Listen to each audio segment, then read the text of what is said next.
देश के सामने सबसे बड़ा सवाल यह है कि क्या सरकार और किसानों के बीच हो रही बातचीत में कोई हल निकलेगा या नहीं। इस वक्त हमारे साथ मौजूद हैं देश के कृषि मंत्री नरेंद्र सिंह तोमर, जो कि लगातार कोशिश कर रहे हैं कि नाराज किसानों की समस्या का कोई हल निकले। मंत्री जी, स्वागत है आपका इंडिया टुडे और आज तक पे।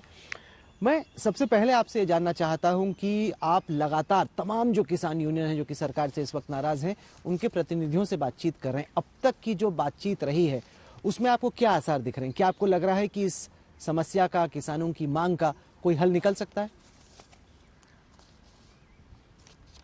देखिए, भारत सरकार किसानों की समस्याओं के प्रति, उनके हितों के प्रति पूरी तरह प्रतिबद्ध है।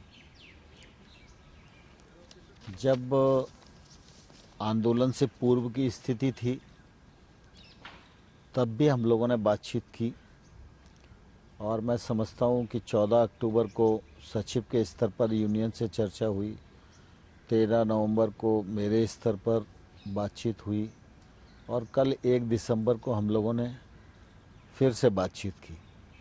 और मुझे लगता है और मैं आशावान हूँ कि संवाद से तमाम सारे रास्ते निकलते हैं और यह मामला भी जो है चर्चा के माध्यम से हल हो जाएगा, ऐसा मुझे पूरा विश्वास है। सबसे बड़ा फसाद इस वक्त मिनिमम सपोर्ट प्राइस को लेकर है। किसान चाहते हैं कि सरकार एमएसपी गारंटी को कानून का हिस्सा बनाए।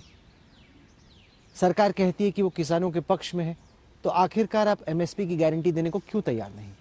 देखिए, एमएसपी कानून का हिस्सा पहले भी कभी नहीं थी और एमएसपी आज भी प्रशासकीय निर्णय है और एमएसपी किसानों को मिले, यह प्रधानमंत्री नरेंद्र मोदी जी की प्रबल इच्छा रही और इसीलिए आपने देखा होगा कि मोदी जी के प्रधानमंत्री बनने के बाद स्वामीनाथन साहब की जो रिकमेंडेशन थी, लागत पर 50% मुनाफा जोड़कर एमएसपी घोषित की जाए, ये रिपोर्ट स्वामीनाथन साहब ने 2006 में सबमिट की थी, लेकिन 14 में जब मोदी जी आए उसके बाद ही उन्होंने स्वीकार किया। अगर एमएसपी के प्रति कोई भी ऐसी बात होती तो मोदी जी एमएसपी को बढ़ाते ही क्यों?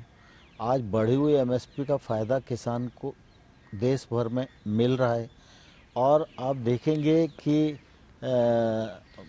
यूपीए के 10 साल और मोदी जी के 6 साल, इसमें सरकारी खरीद जो है उसमें खर्च हुई राशि लगभग यूपीए के सरकार के 10 वर्षों से दोगुनी ज़्यादा खरीद हुई।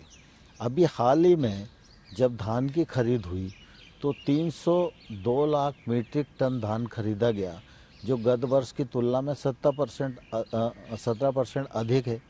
पंजाब में 25% अधिक गत वर्ष की तुलना में धान खरीदा गया और एमएसपी पर लगातार इस बात की कोशिश हो रही है कि एमएसपी का लाभ आम किसान तक पहुँचे और किसान की माली हालत सुधरे और इसलिए एमएसपी मिलेगी, एमएसपी मिलती रहेगी, यह आश्वासन माननीय प्रधानमंत्री जी ने भी पूरे देश के किसानों को दिया है और सरकार की ओर से लोकसभा और राज्यसभा में फ्लोर पर मैंने भी ये कहा है कि एमएसपी जारी रहेगी, इसमें किसी को कोई शंका करने की आवश्यकता नहीं है। सर, जब मोदी जी गुजरात के मुख्यमंत्री थे और कंज्यूमर अफेयर्स की वर्किंग ग्रुप के चेयरमैन थे, तब उन्होंने उस वक्त के प्रधानमंत्री मनमोहन सिंह को एक रिपोर्ट सौंपी थी मार्च 2011 में।